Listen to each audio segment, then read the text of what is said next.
রবিবার ভারতীয় জনতা পার্টির এসসি মোর্চার উদ্যোগে কংগ্রেস নেতা তথা বিরোধী দলনেতা রাহুল গান্ধীর কিছু বক্তব্যের পরিপ্রেক্ষিতে বিক্ষোভ প্রদর্শন করা হয়। মূলত আগরতলা কৃষ্ণনগর অবস্থিত প্রদেশ বিজেপি কার্যালয়ের সামনে এই বিক্ষোভ কর্মসূচি অনুষ্ঠিত হয়। বিস্তারিত জানাতে গিয়ে সংগঠনের নেতৃত্বরা জানান, মূলত কংগ্রেস নেতৃত্ব এবং রাহুল গান্ধীর পক্ষ থেকে এমন কিছু বক্তব্য করা হচ্ছে যা কোনোভাবেই গ্রহণযোগ্য নয়।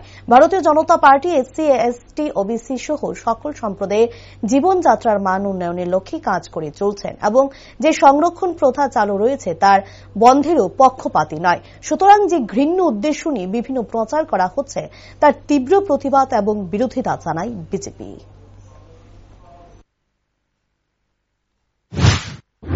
নেতৃত্বের নির্দেশে আজকে সারা ভারতবর্ষে প্রত্যেকটি প্রদেশের মুখ্যালয়ে ভারতীয় জনতা পার্টির তপশিলি সংগঠনের পক্ষ থেকে এই প্রতিবাদ সভা। রাহুল গান্ধীজি বিদেশের মাটিতে নিউইয়র্ক সফরে গিয়ে যেভাবে उन्हें चैलेंज करे बोलते हैं कि हम लोग जब पावर में आएंगे तो आरक्षण को बर्बाद कर देंगे, आरक्षण उठा देंगे, आरक्षण होगा तो आरक्षण उनके लिए बहुत बड़ा एक रुकावट है।